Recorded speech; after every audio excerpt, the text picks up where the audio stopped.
Hey everyone, this is a video about my two latest posts at my blog, Infinity is Really Big.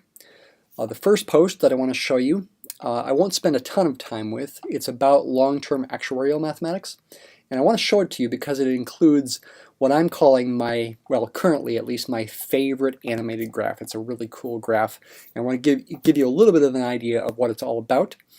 The second post is what I want to spend the most time on for this video. I'm going to go through the second section of my linear algebra book. It's called Visual Linear Algebra Online, and the second section is about vectors and vector algebra. That's what we'll be spending the most time on in this video. I'll be going through that post and helping you understand it. But before we do that, let's look at the first post, this one right here that's titled Linear and Trigonometric Force of Mortality. It's Part 1.11 on my series on studying for actuarial exam LTAM, standing for long-term actuarial mathematics. And again, this graph that you see here, this animated graph, is what I'm calling my favorite animated graph, at least at the moment, until I come across something else that I might like better. Let me give you a little bit of an idea of what this is about. I'll click on this post. To fully understand this, you need to understand some probability theory, especially continuous random variables. If you don't know about that, if you don't understand it, just try to get a little glimmer of what this is about. The main thing I want to focus on here is the trigonometric force of mortality. Now, what is a force of mortality? A force of mortality is basically a function that can be low in value or high in value. When it's high in value, it means that a person or an object like an air conditioner, for example, an appliance, has a relatively high chance of failure in the next short period of time, maybe the next day or week or so. And when the force of mortality is relatively low, the corresponding probability of failure in the next day or week or so is relatively low. And while trigonometric force of mortality is not useful for human lifetimes, I'm thinking it could be useful for the lifetimes of things like air conditioners and furnaces that are subject to stresses that vary over the course of a year. For example, an air conditioner is going to be more stressed during the summertime than it is during the wintertime. And so it could be sort of like a sinusoidal trigonometric force of mortality might be applicable to such a situation. So if you look at this formula right here, this is what I'm talking about with the trigonometric force of mortality. Mu sub t, it's a function of t, is a times cosine of bt plus phi. That's in parentheses of the cosine function, and then a plus c out in front. I'm going to typically actually take phi to be 0 just to keep it simple. There's your typical kind of sinusoidal function whose graph is going to be a wave going up and down. And we can try to find what's called the survival function corresponding to that trigonometric force mortality, and this is the thing that is my current favorite animated graph. It's a function of t. So you see the horizontal axis is labeled with a t here. That does represent time. You see these three different sliders in this animation, b, c, and x. B represents, is related to the rate at which the force of mortality is oscillating. When b is higher, the force of mortality is oscillating faster. When c is related to sort of what's called the midline or average value of the sinusoidal force of mortality. When c is higher, you have a higher overall chance of failure in the coming day or week or so. But the most important thing to me here is x changing. Now, what is x? X represents actually the current age of the, for example, air conditioner. And as x increases, it means the air conditioner or furnace or whatever is getting older. And the cool thing about this graph to me is what happens especially when x changes, which is going to happen here in just a second. You see the graph sort of combining a horizontal translation to the left with a vertical stretch. And it's kind of just a really mesmerizing graph. When you watch it, especially as x changes, your eyes kind of glaze over and it can kind of lull you to sleep. I think it's a really cool looking thing. I really like watching it as x changes. It's not a periodic graph in t, but it is really a periodic graph in x. As x changes, the graph is repeating itself as you continue increasing x. Go ahead and watch it here again. X is about to change. Starting graph, and now as x changes, you essentially get the same graph over and over again as x changes by a certain amount. I think it would be, in this case, should be b. If b is set to 0.25, that would be 2 pi over 1/4 would be 8 pi perhaps, would be the period in x. can't quite tell that just by looking at that, but that's something that you could check. Okay, so anyway, it's kind of a cool graph. I think it's really cool. Before I now look at the linear algebra content, I will say that I've also done some research with a student related to a trigonometric force of mortality, and we've come up with some pretty amazing formulas. At some point I might try to share some of these formulas on this blog, though they are pretty complicated. Alright, the rest of the time we want to spend on vectors. Okay, so again, this is section 1.2 of my online textbook, Visual Linear Algebra Online. I'm trying to, again, write about one section per week. That's my goal over however long it takes, maybe about a year or so. And this is, again, section 1.2. Section 1.1 I posted last week, and I made a video on that you can find on my YouTube channel, Bill Kinney Math.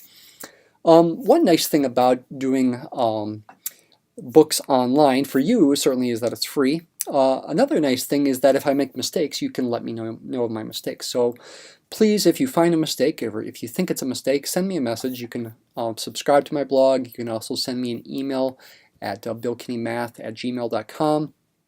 Let me know if you think you find a mistake, and I'll take a look at it and fix it if it really is a mistake. Okay, and that can include misspelling and grammar mistakes as well.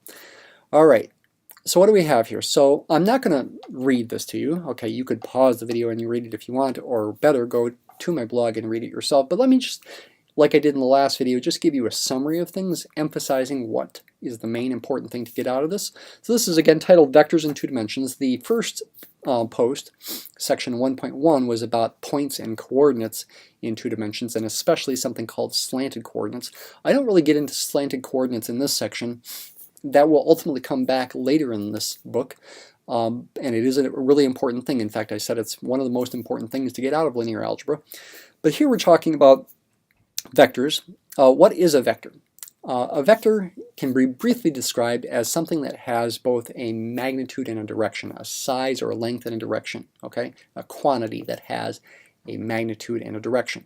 In other words, you can represent it with an arrow, okay? And this is probably the best way to start thinking about vectors, and certainly if you have physics, that's the way the teacher is probably going to initially emphasize it.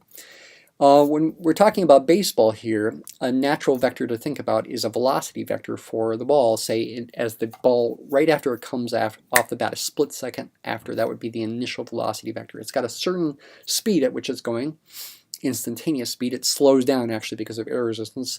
And it also has a certain direction that's traveling, and to hit a home run, you've got to hit at a certain angle and a certain speed, and I talk about that a little bit in here.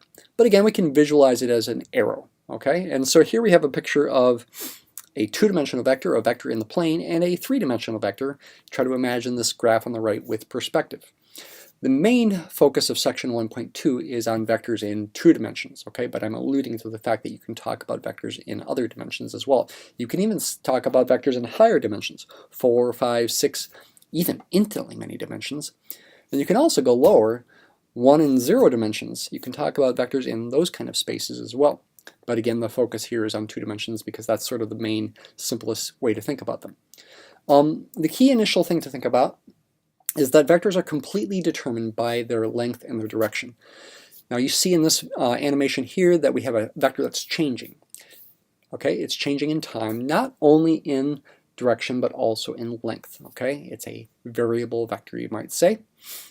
Each different moment in time corresponds to a different vector because it's got a different length and a different direction. You can just also change the direction or the length at a single time. Here I'm changing both. Right? But I'm keeping the base of the vector the same, the initial point here, which might be at the origin, for example. You should also realize it's important. The base of the vector is actually not important as far as what the vector is, okay? If I change the base, the initial point of the vector, it's really the same vector as long as I keep the length and direction the same. In other words, in this picture, these two arrows you see have the same length and direction. They are based at different initial points, but because they have the same length and direction, they are considered to be the same vector. That's actually a technically important thing to realize. However, I will say, like I say here, that placing the vector at a certain initial point does have an influence on how you interpret the vector. It can be harder or easier to interpret based on where you place it. So for example, what I say here at the bottom is that with a velocity vector, if you've got a point moving or a car moving along a road, if you're trying to visualize it, it's best to put the vector to be based at the location of the car for the velocity vector as it moves, and so that means the base is actually going to move as well, because that's the most natural way to interpret the velocity vector. But as far as the vector itself, all that matters is the length and the direction. We can relate this to coordinates of points, actually, and that's what the next couple sections are about. We can talk about components of a vector. By the way, that word is sometimes pronounced components and it's sometimes pronounced components. I've heard it pronounced both ways. I think I typically say components instead of components, but I won't. It might happen that I call it components once in a while, so don't get confused by that. I think it can be pronounced both ways.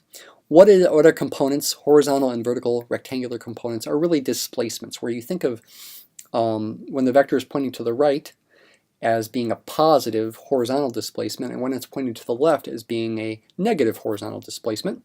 Likewise, when it's pointing upwards, you think of that as a positive vertical displacement, and downwards as a negative vertical displacement, and I've got 4 examples here. You can see these displacements are labeled with positive and or negative numbers. And for example, the orange vector in the lower left here has horizontal component -1 because it points to the left, and vertical component +4 because it points upward. Okay. We want to represent vectors with their components. That turns out to be a really convenient thing.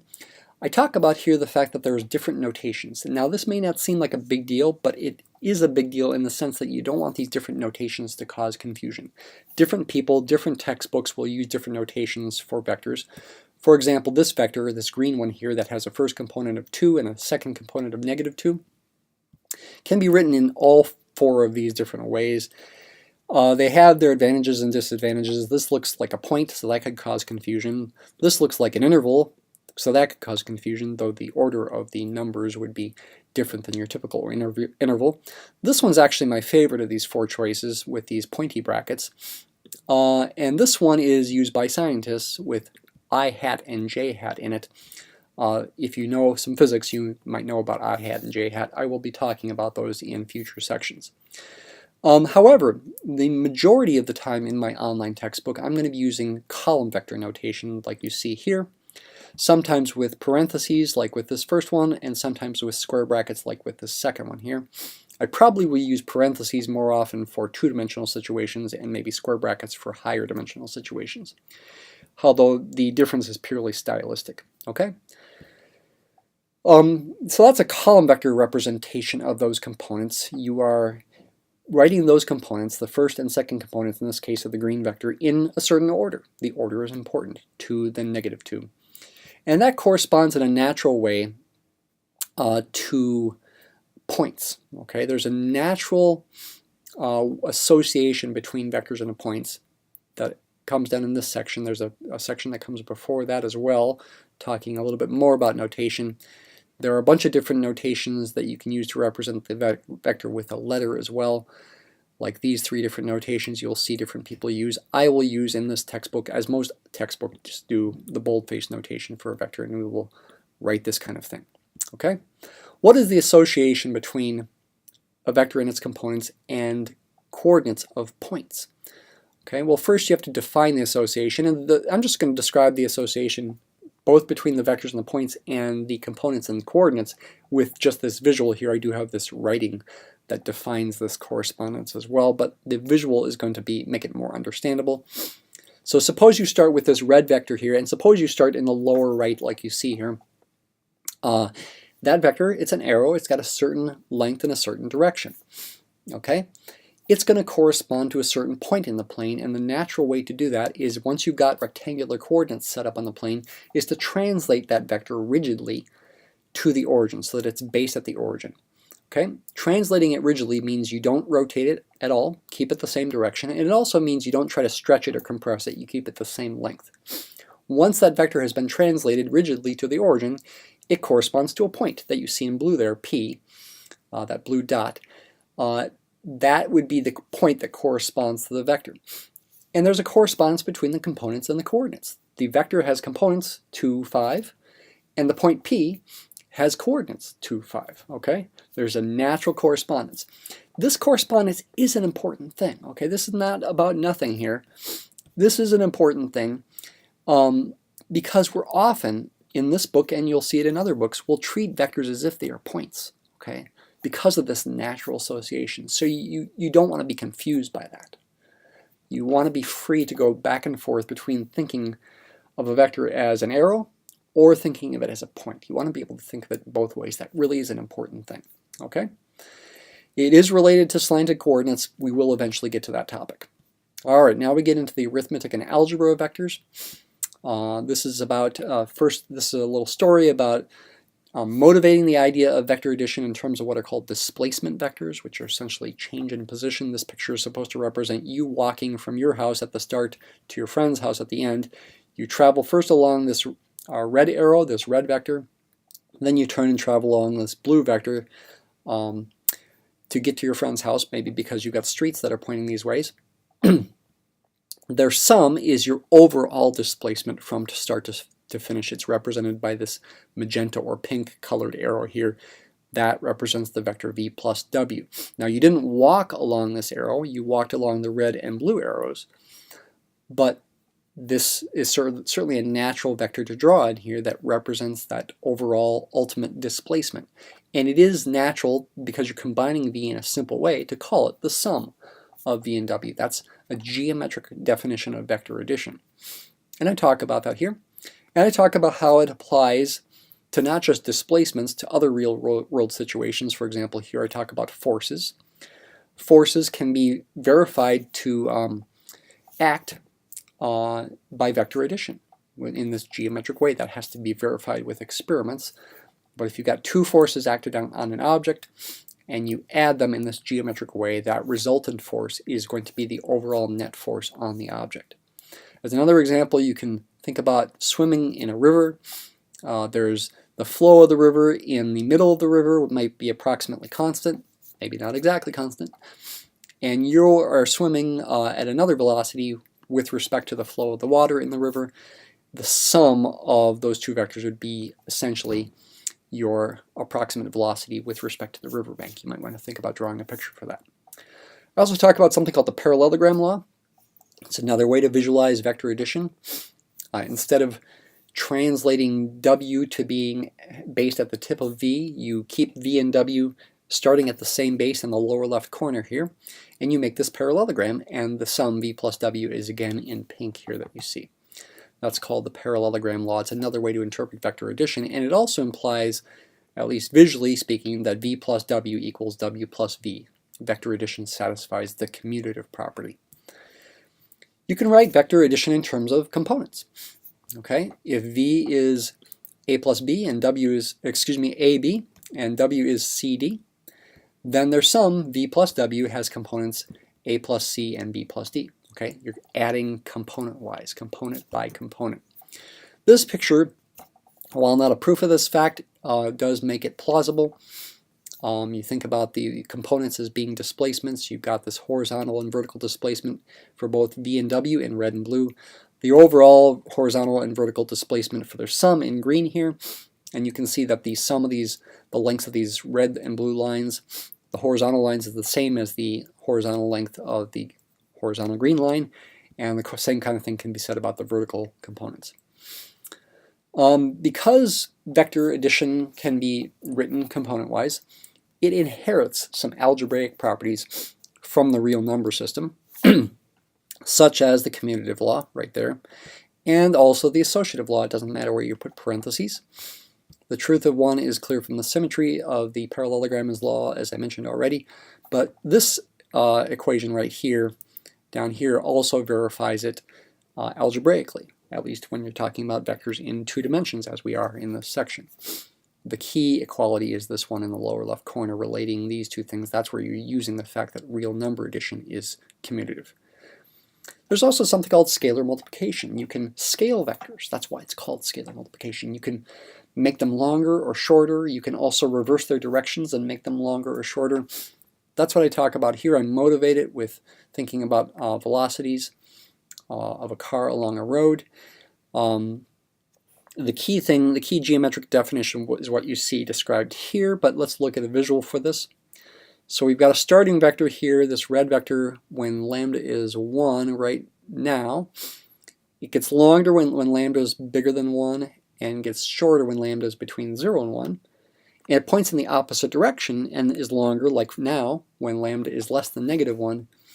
And it also points in the opposite direction and is shorter when lambda is between 0 and -1. I'll leave that for you to think about and watch as you look at this. And again, go to my website to see this. So we're trying to talk about scaling vectors, multiplying them by numbers, and that's what I talk about here. You might wonder what happens when the number that you're multiplying the vector by is 0. That gives you something called the 0 vector, which is really not an arrow. It's really just a point. You could call it a degenerate arrow.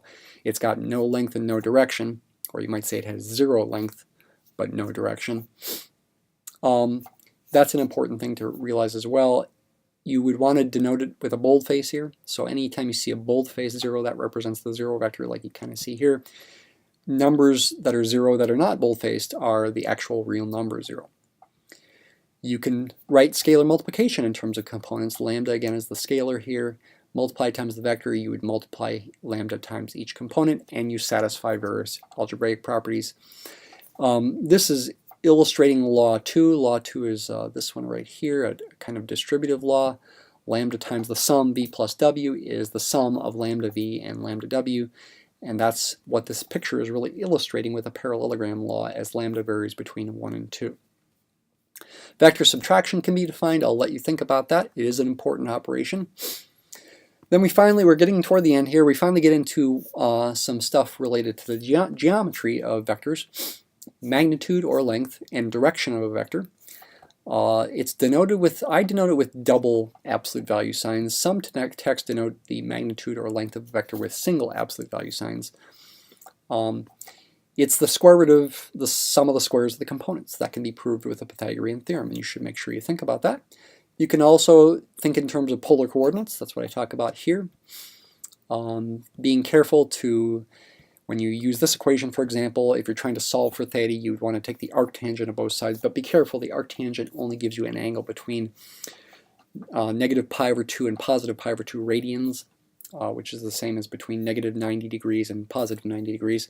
If your vector was over in the third or fourth quadrant, the angle it makes with the positive x-axis would be bigger than 90 degrees or less than negative 90 degrees. You have to think about adding or subtracting pi radians to that. These magnitudes satisfy certain properties, including something called the triangle inequality, which is really important. This section is about unit vectors and normalization. You can take any non-zero vector and find a vector of length 1 in the same direction by essentially dividing that vector by its non-zero length. That's the equation that you see here and here. That's called normalizing the vector. It is actually a pretty important operation. Here's an example. You can define something called the dot product and use it to find the angle between two vectors. The dot product is not an ordinary kind of multiplication. It's not a component-wise multiplication, but it is going to be the best quote-unquote way to multiply two vectors. It does not give you another vector, however. It gives you a real number. Given two vectors with their components, the dot product is defined by this equation that you see here. V dot W is the product of the first components and the product of the second components added together. And this does give you a real number. Make sure you understand that this is a real number. This is not a vector. Okay? It is also important, as I emphasize here, to make sure you put the dot in there. If you forget to put the dot in there, your teacher will probably mark off some points. Amazingly, this is really amazing, I think, by the law of cosines, this can be related to the length of V and the length of W and the angle between them. Here's the key equation. V dot W equals the length of the V times the length of W times the cosine of the angle between them. And on the right side here, this is the product of three numbers. That's a pretty amazing relationship.